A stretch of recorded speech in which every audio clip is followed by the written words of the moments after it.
안녕하세요. 예수의 이름으로 문안드립니다. 버지니아 애난데일에 위치한 메시아 장로교회 방송 선교부에서 한세영 목사님의 설교 내용을 선교용으로 제작한 것입니다.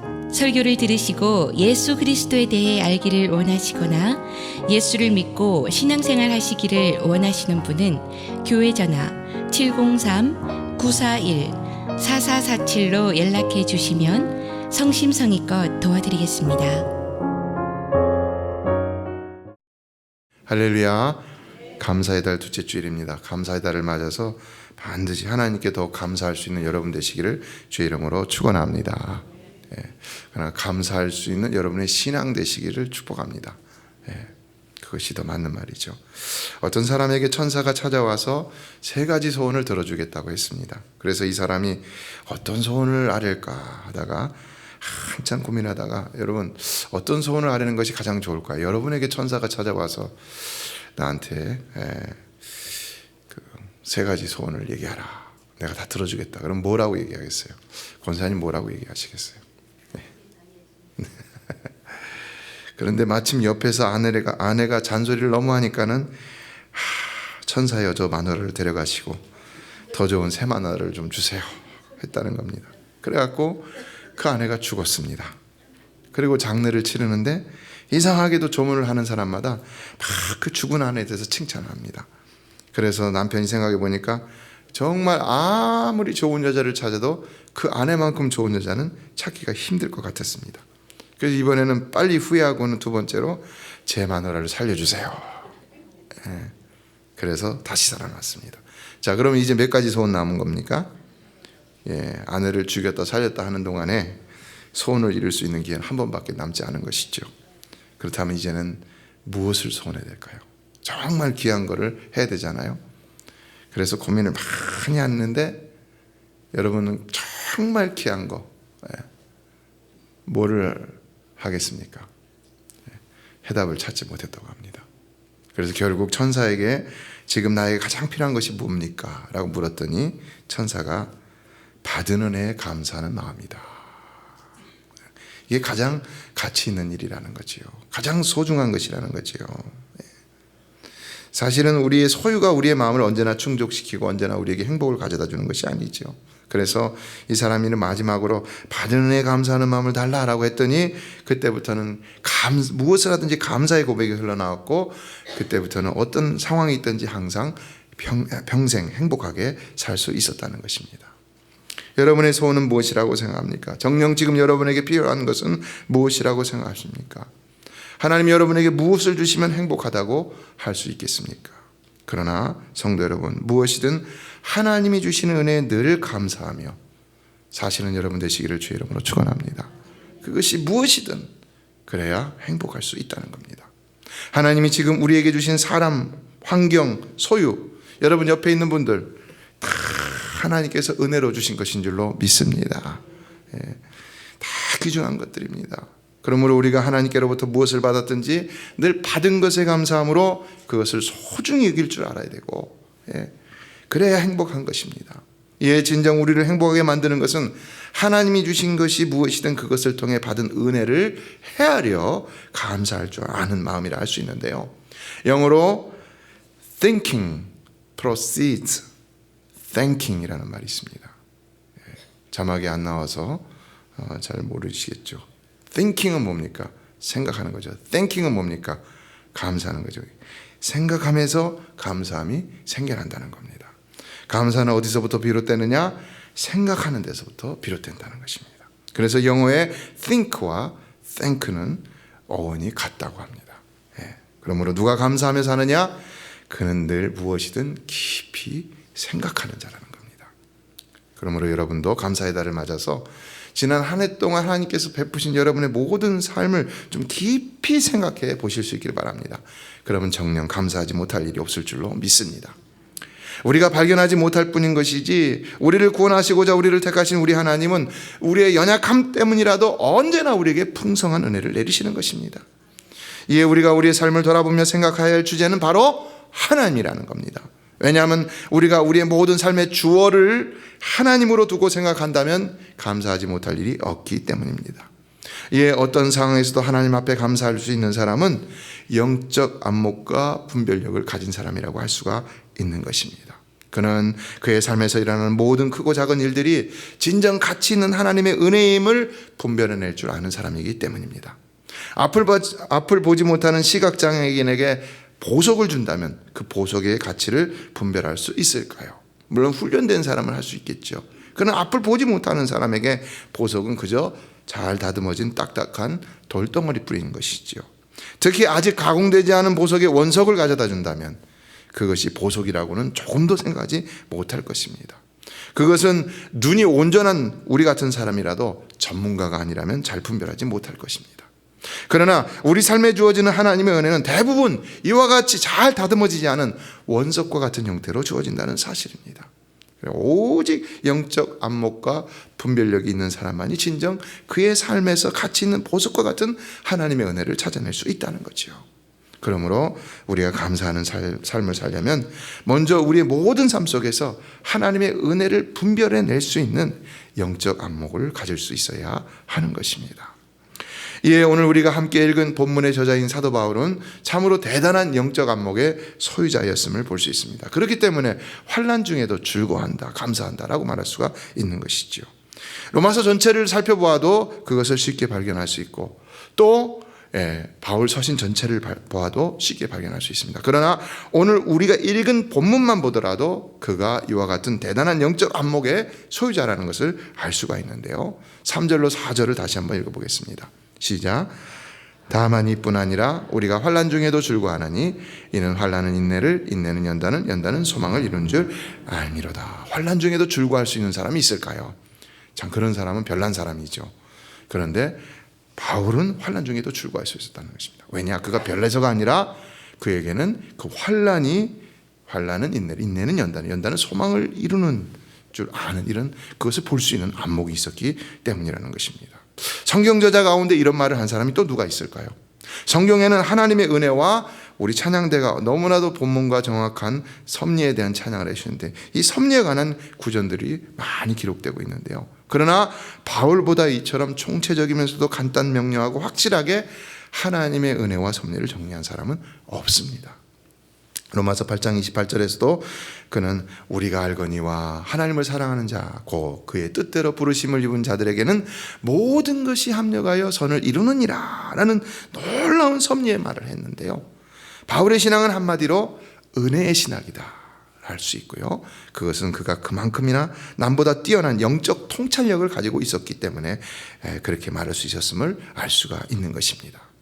그러나 그러므로 바울 서신 가운데는 감사라는 말씀이 많이 나오고 있습니다. 특히 데살로니가전서 5장 18절을 보면 아예 범사에 감사하라. 이것이 그리스도 예수 안에서 너희를 향하신 하나님의 뜻이니라 그랬습니다. 왜 범사에 감사하라는 것입니까? 실로 우리의 모든 삶은 하나님 앞에서 감사하지 못할 것들이 하나도 없기 때문이라는 것이죠.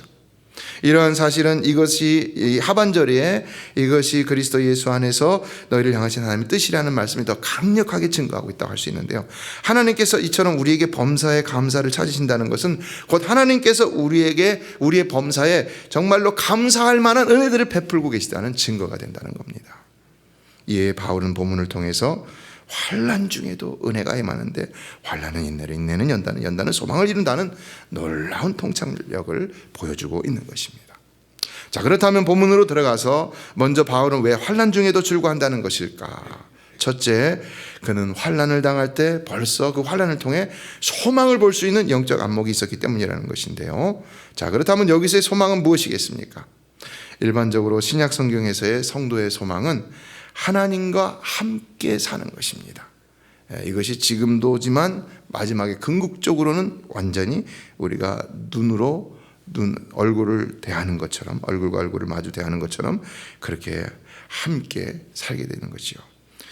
그러나 여기서는 구체적으로 성경학자들은 부활의 소망이라고 말을 하고 있는데요. 그러나 부활의 소망은 곧 구원의 완성을 가리키는 거죠. 이때는 성도가 영을 얻게 되는 온전한 상태, 그리스도의 인격의 온전함을 성도가 나타내는 때, 또 성도가 하나님의 백성으로서 완성되어지는 때라고 할 수가 있습니다. 이에 사도 바울의 신앙의 목표는 무엇보다도 그리스도를 닮아가는 온전함에 있었기 때문에 그는 환난 중에도 이러한 소망만을 바라보며 즐거워했다는 것입니다. 여러분 신앙의 목표는 무엇입니까? 사실 그것이 곧 우리 인생의 목표가 되어야 하는 것이죠. 그러나 그것은 오직 그리스도를 닮아감이 되어야 할 줄로 믿습니다. 그리스도를 닮아감이 됩니다. 우리가 성도라면 마땅히 사도 바울만이 아니라 우리도 그리스도를 닮아감이 되어야 한다는 겁니다. 그리스도의 온전함이 우리의 온전함이 되는 이 소망 가운데 살 수 있어야 한다는 것입니다. 그러면은 아무리 큰 환난이 오더라도 그 환난이 우리로 그리스도를 닮아감에 진정 많은 유익을 준다는 사실을 깨닫게 되므로 우리는 능히 환난 중에도 즐거워할 수 있다는 겁니다. 바울은 결코 자신의 안락과 평안함을 위해서 신앙생활하지 않았습니다. 빌립보서 3장 14절을 보면 그는 오직 표대를 향해서만 달려갔다고, 이 소망을 향해서만 달려갔다는 것이죠. 골로새서 1장 24절은 그러므로 그리스도의 남은 고난을 그의 몸된 교회를 위하여 내 육체에 채우노라 라고 했습니다. 그는 실로 더 숭고한 영적 가치를 추구하는 신앙생활을 하고 있었기에 사실은 범사에도 평안과 형통보다는 환난을 더 유익한 것으로 여겼다는 겁니다. 다윗은 시편 119편 71절에서 고난당한 것이 내게 유익이라 이로 말미암아 내가 주의 율례를 배우게 되었나이다 라는 말을 했는데요, 과연 여러분 우리가 고난 말고도 더 확실하게 진리를 배울 수 있는 길이 있을까요? 이에 바울은 그가 환난을 당했을 때 도리어 이 놀라운 하나님의 진리를 깨닫게 되었다라는 것을 영적 안목으로 보면서 환난 중에도 즐거워하고 있었다는 겁니다. 성도 여러분, 우리도 영적으로 더 숭고하고 신령한 가치를 추구하는 사람들이 반드시 되어야 할 줄로 믿습니다. 그래야 더 성숙한 안목으로 어떤 어려움 속에서도 감사하며 살 수가 있는 것입니다.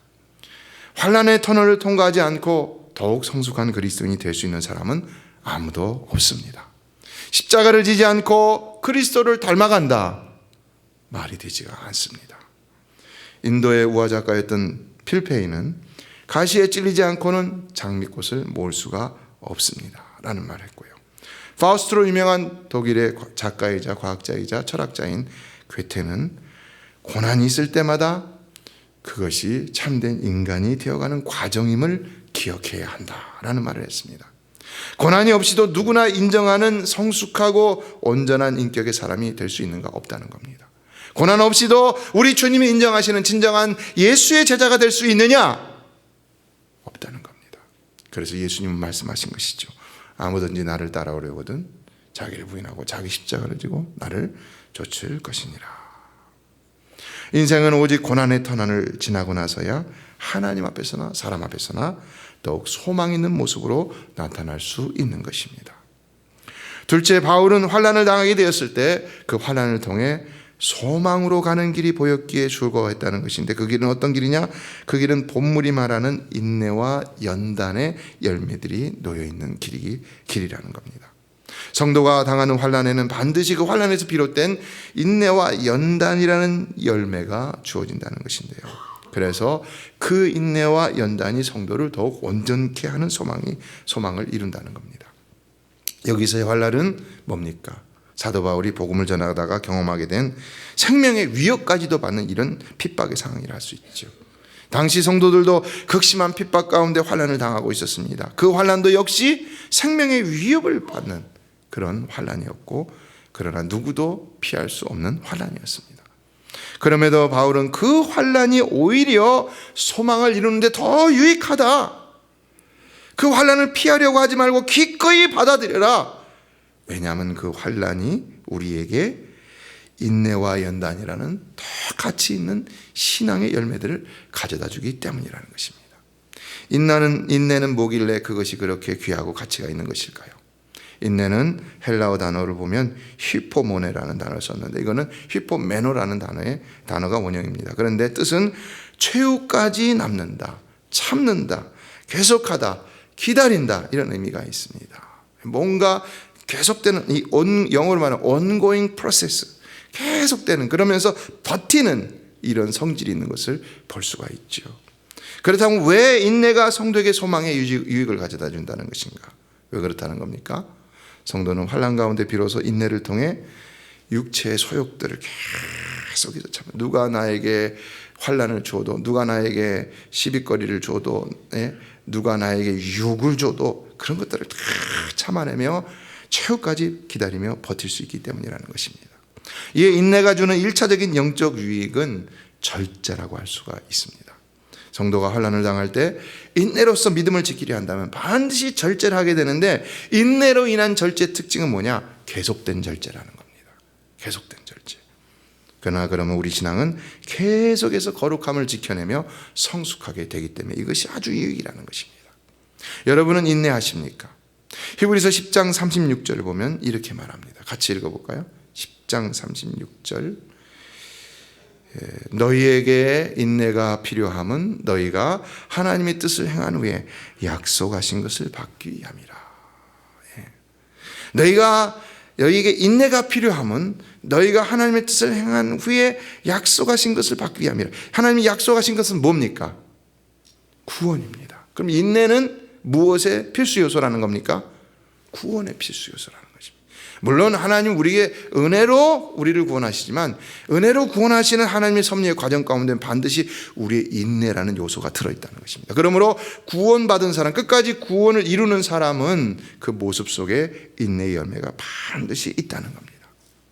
성도가 환난이 많고 유혹 많은 세상 속에서 인내하지 못한다면 어떻게 될까요? 그는 곧 그리스도를 떠나고 말 것입니다.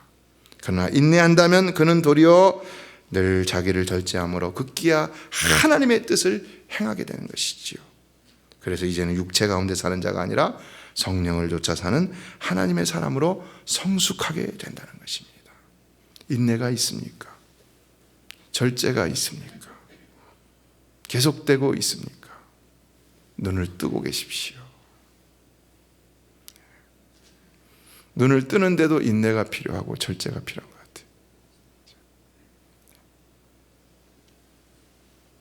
우리가 구원받는 데 걸리는 시간은요, 순간적이라고 할 만큼 구원은 예수를 믿기만 하면 즉각적으로 일어나는 신비로운 하나님의 초자연적 은혜라 할 수 있습니다. 그러나 그런 우리가 하나님이 원하시는 거룩함에 이르는 열매를 맺으며 마지막 영생을 완성하는 데까지 걸리는 시간은 평생이라는 겁니다. 이에 성도는 인내로서 거룩함에 이르는 열매를 맺으며 평생을 지내야 하는데, 그러나 평안과 형통 가운데는 그런 인내 혹은 연단의 열매를 맺을 수가 없다는 겁니다. 성도가 거룩함에 이르는 열매들을 맺으며 성숙하게 자라나는 때는 평안과 형통의 때가 아닙니다. 오히려 고난과 환난에 따르는 것을 알아야 합니다. 이에 성령으로 인해 예수를 믿게 된 성도는 환난 가운데서도 구원받은 자들은 반드시 성령의 열매로 인내를 나타내게 되는데, 거룩함에 이르는 열매들을 맺어가며 영생에 이르게 되는 것이죠. 그러므로 그가 환난을 당하여 인내하지 못한다면 어쩌면 그는 참 그리스도인이 아닐 수도 있습니다. 그런 사람은 결국 교회를 떠나고 그리스도를 떠나게 되는 것이죠. 이에 성도가 성숙한 신앙으로 자라는 때는 환난의 때인 것이지 결코 평안과 형통의 때가 아니라는 겁니다. 도리어 평안의 때는 성장이 멈추거나 혹은 그 성장이 거꾸로 역행하는 이런 모습을 보이죠. 그러므로 온전한 그리스도인으로서 구원의 소망을 바라보는 사람이라면 마땅히 환난 중에 즐거워할 수 있어야 한다는 겁니다. 사도 바울은 평안할지라도 자신을 쳐서 복종케 하였다 했는데요, 이런 고의적인 환난의 상태가 또한 그를 연단하였음을 짐작할 수 있는 것입니다. 자, 그렇다면 인내가 낳는 연단, 그 다음 연단은 어떤 의미를 가지고 있는 것일까요? 연단은 뭡니까? 연단, 두들겨 패는 겁니까? 연단은 뭡니까? 연단은 마치 금덩어리가 뜨거운 용광로를 통해서 불순물이 걸러지고 순금이 되는 것처럼 고난을 통해 성도가 더욱 정금과 같은 믿음의 사람으로 만들어지는 과정을 말하는 것이죠. 잠언 17장 3절은 도가니는 은을, 풀무는 금을 연단하거니와 여호와는 마음을 연단하시느니라 라고 했는데요, 하나님은 환난을 통해 성도로 인내하게 하시면서 그의 마음을 더욱 깨끗하고 순전하게 정죄하심으로 더욱 정금 같은 신앙인으로 자라게 하시는 것입니다. 동방의 의인 욥은 사단이 시기할 정도로 하나님 앞에 흠이 없는 자로 욥기 1장에 나타나고 있습니다. 그러나 그가 환난을 당하고 난 이후에는 그가 그때에도 여전히 부족한 사람이었다는 것을 깨닫게 되죠. 다시 말해 그가 환난을 당하기 전에는 결코 연단된 자라고 말할 수가 없다는 겁니다. 그는 환난을 당하고 나서야 내가 가는 길을 그가 아시나니 그가 나를 단련하신 후에는 내가 순금같이 되어 나오리라 라고 고백하고 있는데요. 이처럼 환난이 없이도 어느 정도 인정받는 신앙인이 될 수 있지만 그러나 그럼에도 하나님께 늘 칭찬받는 그런 신앙이 되려면 환난이 필요하다는 것입니다. 환난이, 고난이 필요하다는 것입니다. 고난이, 갈등이 필요하다는 것입니다. 갈등. 그것이 바로 욥의 예가 우리에게 보여준 신앙적인 교훈이라고 할 수가 있는 것입니다. 이에 성도의 신앙 가운데는 환난을 통하여 연단되지 않고는 결코 만들어질 수 없는 더 귀한 정금 같은 신앙이 있는 것입니다. 그래서 환난의 체험이 있는 성도와 환난의 체험이 없는 성도, 고난의 과정을 거친 성도와 고난의 과정을 거치지 않은 성도, 인내와 연단의 과정을 거친 성도와 인내와 연단의 과정을 거치지 않은 성도, 그 신앙의 차원이 다른 것을 볼 수가 있는 것입니다. 오늘날 우리는 저 북한 땅에 있는 지하교회 성도들을 위해서 기도하지만 사실은 그들의 신앙과 우리의 신앙을 비교해 보면 누구의 신앙이 더 월등하다고 할 수가 있겠습니까? 그 고난을 당하고 있는, 지금까지도 고난을 당하여 왔던 바로 그들의 신앙이 더 정금 같은 신앙이라고 할 수가 있는 것이죠. 그러나 이사야 55장 6절은 너희는 여호와를 만날 만한 때를 찾으라, 가까이 계실 때 그를 부르라 라고 했는데요. 성도 여러분, 환난을 당하지 않더라도 늘 하나님을 찾으심으로 늘 하나님을 체험하시기를 주의 이름으로 축원합니다. 신명기 4장 29절은 만일 마음을 다하고 뜻을 다하여 그를 찾으면 만나리라 그랬습니다. 이 시간도 여러분이 정말 하나님 만나고 돌아가야 하는 줄로 믿습니다. 하나님 만나고 돌아가야 돼요. 그러니까 우리가 예배 드릴 때 그냥 눈 감고 있으면 안 됩니다, 여러분. 마음을 다하고 뜻을 다해서 하나님을 찾으며 설교 시간에도 주여 나에게 말씀하여 주시옵소서, 내가 듣겠나이다. 그럴 때 하나님의 음성이 들려지게 될 줄로 믿습니다. 우리는 하나님을 체험해야 합니다. 하나님을 체험해야 우리가 하나님을 떠나지 않는 것입니다. 떠나더라도 다시 돌아오게 되는 것입니다. 그러나 시편 50편 15절은 환난 날에 나를 부르라, 내가 너를 건지리니 네가 나를 영화롭게 하리라 말씀했습니다. 고난 가운데 있습니까? 어려운 가운데 있습니까? 하나님 찾으시기 바랍니다. 하나님 결코 멀리 계시지 않음을 발견하게 될 줄로 믿습니다. 성도에게 있어서의 환난의 때는 결코 슬퍼하기만 할 만한 때가 아님을 명심하시기 바랍니다. 그때는 하나님께서 더 가까이 계셔서 더 놀랍게 역사하심으로 더욱 거룩함에 이르는 열매들을 맺으며 우리를 향하신 하나님의 소망을 이루어 가시는 때라는 사실을 기억하십시오. 그러므로 환난 중에도 즐거워하며 도리어 감사하는 성도가 되십시오. 그러나 오늘날 우리가 당하는 환난이란 당시 사도들이나 초대교회 성도들이 당하는 환난에 비한다면 정말로 환난이라는 말조차도 하기 힘든, 그런 표현조차도 붙이기 힘든 부끄러운 것이죠. 그렇죠? 돈이 없는 거, 병든 거, 어려움 당, 우리가 당하는 게 어렵지만 그러나 비교급으로 따진다면요, 우리는 환난도 아닌 환난을 당하고 있다는 겁니다. 그런데도 감당하기 힘들어합니다. 그러나 감당하기 힘들어할 그때에 오히려 그게 더 하나님의 은혜라는 것을 깨달아야 된다는 겁니다. 그것이 더 우리를 영적으로 성숙하게 할 기회고 더 놀라운 하나님의 소망을 이룰 수 있는 때라는 겁니다. 그래서 여러분, 이제는 육신의 안목을 벗고 영적인 안목으로 환난을 바라보심으로 그 가운데 주관자로 계신 하나님을 바라보며 늘 그분의 은혜를 발견하고 감사하는 성도가 되시기를 주의 이름으로 축원합니다. 축원합니다. 우리가 환난의 때에도 즐거워하고 감사할 수 있다면 어느 때라도 감사하지 못할 때가 없는 줄로 믿습니다. 그렇다면 우리가 힘들어하고 고통스러워하는 것은 무엇 때문이라는 것입니까? 그것은 아직도 우리의 영적 안목이 부족해서 아직도 우리가 하나님의 의뢰와 섭리를 분별하지 못하고 깨닫지 못하고 있기 때문이라는 겁니다. 그러므로 무엇보다도 올바른 영적 안목을 가지고 여러분의 삶을 들여다보시기 바랍니다. 그러면 반드시 감사만 하게 될 줄로 믿습니다. 그러나 본문 5절로 6절은 이렇게 말합니다. 읽어보겠습니다. 시작.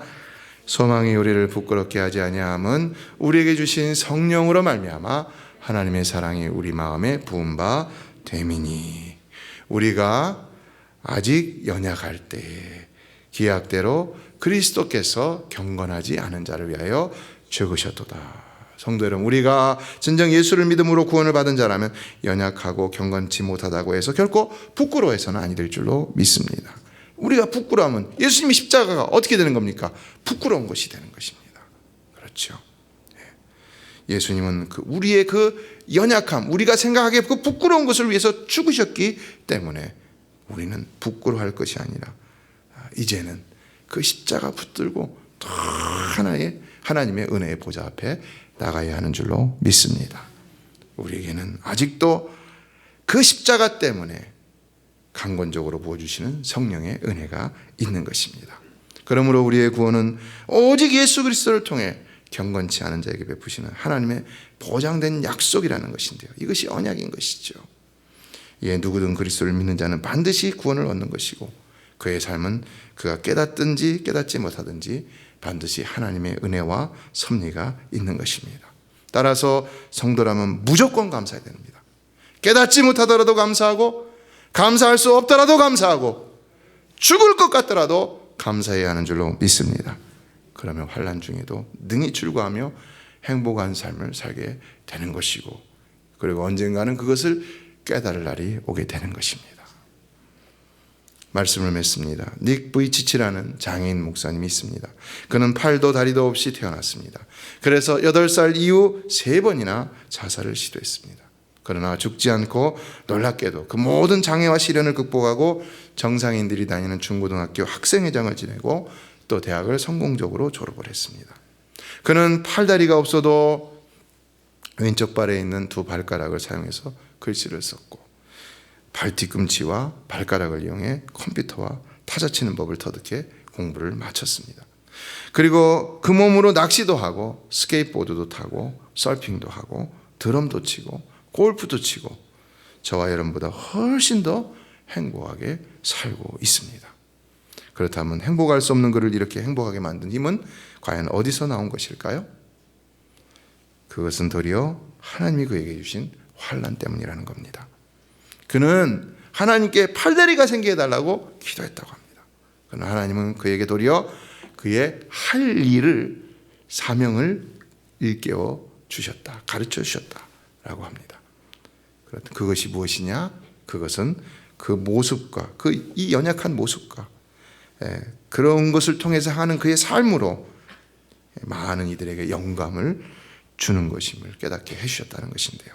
그래서 거기서 그는 남보다 자신이 가지고 있는 놀라운 삶의 가치를 깨닫게 되고 그래서 이제는 자신의 한계를 있는 그대로 끌어안고 나아가 세상을 도리어 자기가 허그하겠다. 그래서 허그라는 책을 출간하게 되었는데요. 그는 말합니다. 나의 하루는 감사로 시작해서 감사로 마쳐집니다. 내가 나 같은 장애인이 이토록 눈물겹게 감사할 수 있다면 세상 사람들 누굽니까? 정상인들은 누구나 감사하며 기뻐하며 살 수 있을 것입니다. 범사에 감사하십시오. 사랑하는 성도 여러분, 여러분의 삶도 반드시 감사하며 기뻐할 수 있는 삶인 줄로 믿습니다. 여러분의 삶도 하나님이 주신 목적이 있는 삶이기 때문인 것입니다. 이의 행복은 환경에 의해 주어지는 행운이 아닙니다.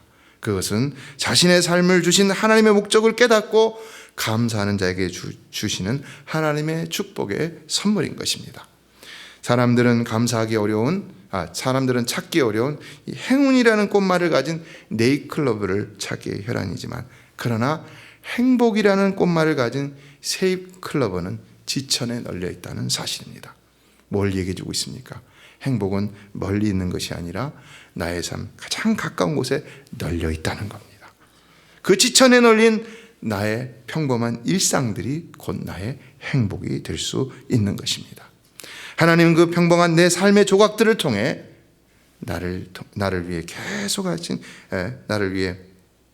계획하신 놀라운 소망들을 이루어 가시고 계시기 때문인 겁니다. 예, 세상에서 가장 행복한 사람은 바로 그것을 볼 수 있으므로 범사에 하나님의 은혜를 깨닫고 감사하는 사람이라는 것입니다. 그러므로 우리는 아무리 감사할 조건이 없어도 오직 그 하나님을 믿음으로 무조건 범사에 감사할 수 있어야 하는 것입니다. 그 하나님, 그분이 바로 우리의 유일하고도 확실한 감사의 이유인 것입니다. 그러므로 환난을 당할지라도 어려움에 처할지라도 어느 때나 이 하나님을 볼 수 있는 영적 안목을 가지고 범사에 감사하는 여러분 되시기를 주의 이름으로 축원합니다. 메시아 장로교회는 애난데일 236 리틀리버 턴파이크 선상에 있으며 주소는 4313 마크햄 스트리트 애난데일 버지니아 22003입니다. 성경은 주 예수를 믿어라 그리하면 너와 내 집이 구원을 얻으리라 하셨습니다. 이 CD를 들으시는 분께서 예수를 믿지 않으셨다면 꼭 예수를 믿고 죄악된 세상에서 구원을 받을 수 있도록 기도하겠습니다.